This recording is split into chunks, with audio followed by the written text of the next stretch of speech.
Hey, what's happening, guys? Let's go into the Plek cave. Uh-oh. Where's everything gone? Oh my goodness, she's kicked me out of my Plek cave at long last. Couldn't believe it. All the Pleks are gone, the king tigers are gone, all the shrimps have gone, all the zebra plecos have gone, all the other things are gone. She kicked me out, she's bunged all this stuff in here now, can't believe it. But guess where I've put it? Let's go and have a look in the shed. Haha, there you go, guys. It's all in here now. We've got the king tigers up on the bench. They're all happy in their little pots. Give those guys a little bit of a rescape in there with this lovely big piece of oak that I've had. You can see those tannins coming out in the water there. And you've got all the king tigers.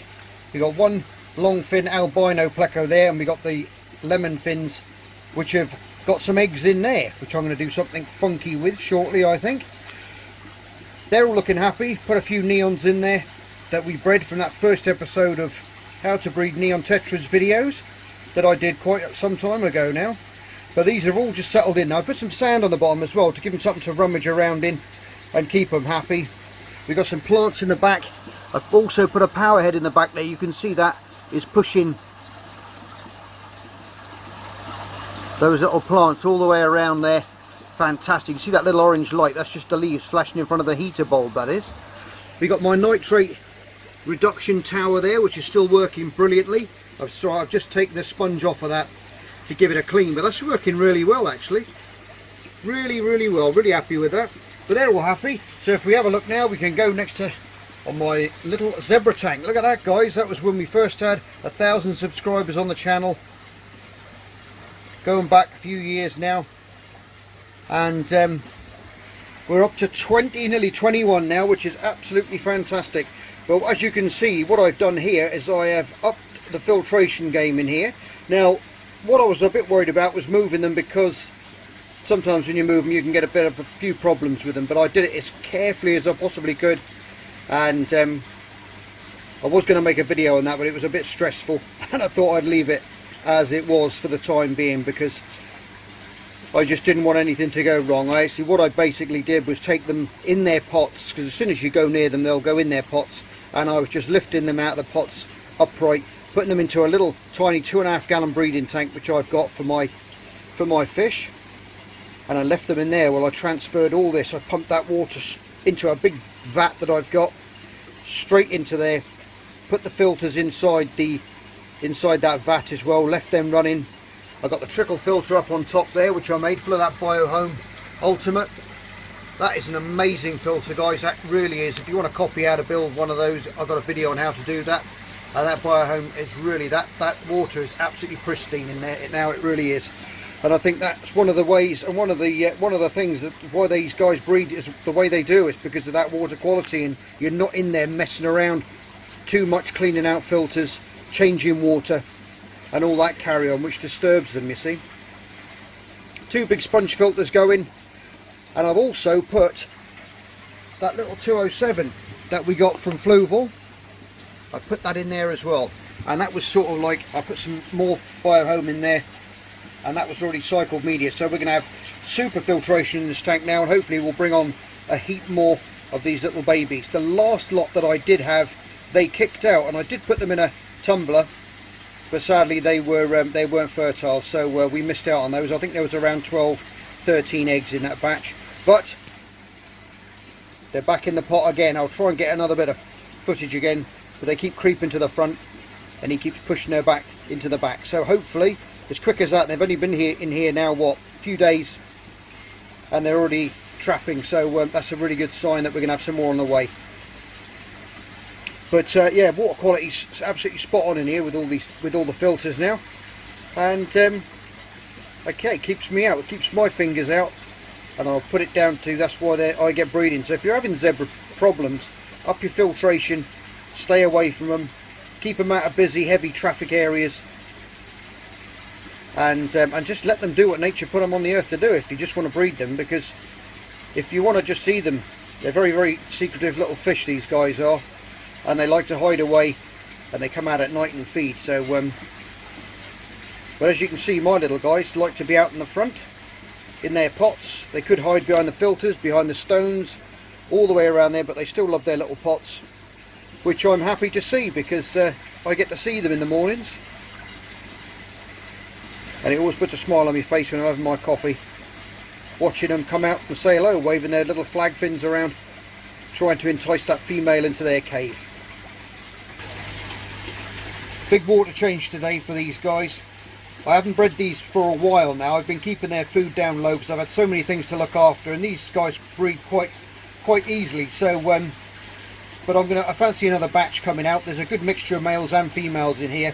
You can see the big male down there, beautiful coloration on him.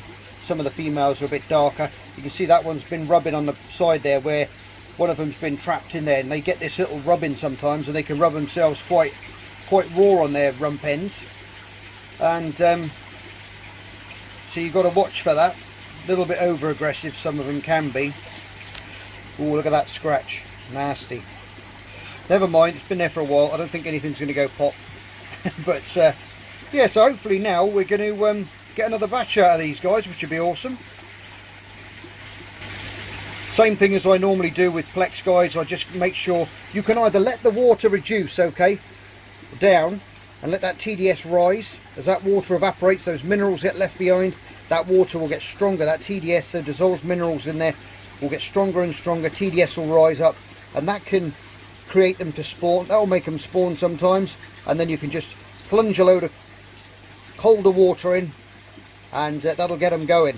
Or you can just do a 50% water change, and then add every day, put 10% in, and raise it up slowly, up their feed to what they're used to, and that'll kick them into breeding as well. So that's what I tend to do with these guys.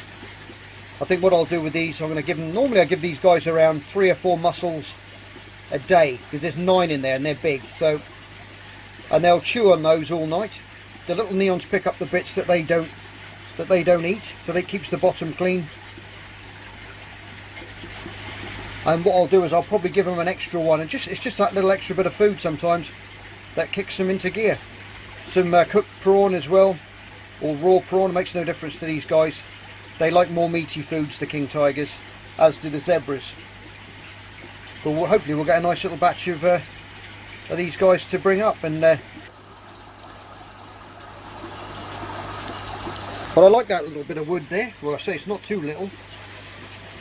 Sticks right out the tank as well. If you look above, you can see it comes right out the back there, and I've got a couple of big sponge filters there.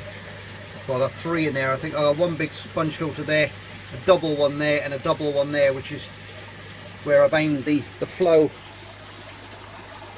So you can see that flow in the water there. There's still some quite strong flow, and with that power head as well, it's just creating a little bit more flow in there for them, which they like, and that will always encourage you a little bit of breeding as well. These sort of plecos live in fast running little streams and things, so they like to have a stronger flow. Keeps them more active. A lot of you guys with the zebras as well, some of you say they hide away, but I find if you put a heavy flow in the water like this, it encourages them to come out and feed more. Their colours will pop more. You can see they're lovely and beautiful white with those lovely black stripes. And I always find that you can tell when the water quality is good, because your fish's colours will really stand out. They will really pop, and that extra bit of flow in the water with your L046 plecos, it'll always keep them more active. I find the slower that water current, the less active and inactive they're going to be. Another thing with these guys as well, if you're running your tank at around 26-27 degrees, up it to about 29-30 degrees, okay, and that's going to that warmer water is going to help them spawn as well. So that's another little trick I use to get these guys to go. Another good thing you can do also is let that TDS go down, let that water level drop down as well. This goes for all Plex. Let that TDS build up, let that water level drop away, and then what you do is you can turn the heating down. Then you can turn it down to say 25 degrees, leave it like 25 degrees for a few days, then you put a big water change in again, and then click that temperature up to around 29-30 degrees, okay, and that's going to and there's another way. There's all different types. I mean, I've had some that will spawn other ways, some a different way, but it's nice to know all the little ways that I use for you guys to know, so you can try it yourself. If it's not working a certain way for you, you can try those ways out instead. Oh, I thought she was going to go in there then. She gets kicked out by the king tiger. Your boyfriend's in the block of flats above, if you want to know where he is. All my little guys down here raring to go, just had their breakfast as well. And you're not having any more, you're a load of pigs in there, aren't you? Oh, they keep eating all day koi in the spring and the summer. But it's not a good idea to feed them too much. Oh well guys, the shrimp cave has now become the laser cave. And the shed has now become the plaque cave. So we've had a bit of a swing around. We got some baby betta in there as well, which are still underneath that little bit of Jack's in there chasing the little shrimp around because of the babies.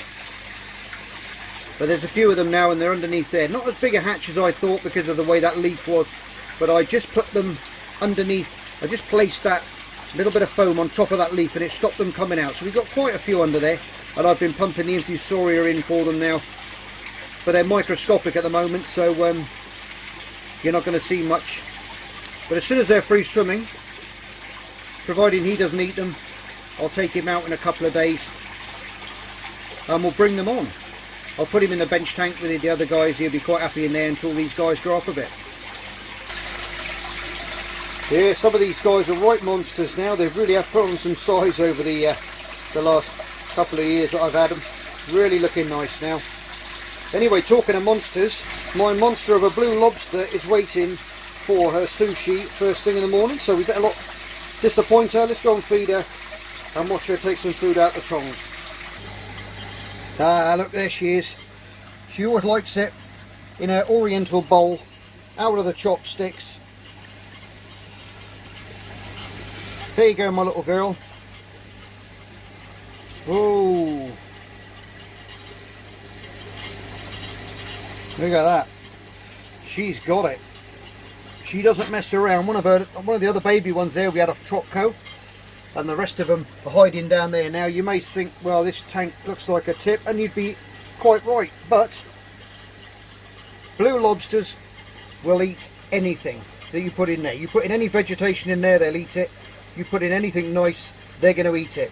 So I just built that little cave for her, put some wood in there that they can chew on. I put loads of oak leaves in there, but they've eaten those as well. And as you can see, they love to dig, and that keeps the water cloudy. They're always going in there. She's always flipping her tail, making more room in there. I think she's due for a molt, so well, she made short work of that piece of squid, that's for sure. Anyway guys, I hope you like that little update on the Pleck Cave, and things have been changed around. Don't worry, I'm not packing up YouTube for a long time. I'll keep making videos as long as I'm in this hobby, and that's a promise to you. That is, it's one thing that I don't think I'll ever give up until the day I get put in the ground. But and even then I'm going to be buried in a fish tank. So there you go. Anyway guys, as always, love you loads. Thanks for tuning in, thanks for being part of the channel, and I will catch you on Sunday, where I think we might be having a little update on the marine room. Okay, so stay tuned for that one. We've got all sorts of bits in there now. We've got skimmers in there, lovely massive 20-kilo coral head in one of the tanks, which looks absolutely amazing. It's cycling at the moment, so it doesn't look awesome, but things take time with the marine tank to set up, and we'll get there in the end. But it'll be interesting viewing, so stay tuned for that one. Anyway, take care. See you on the next edition of Marks Aquatics. Bye for now. Just me and my guitar.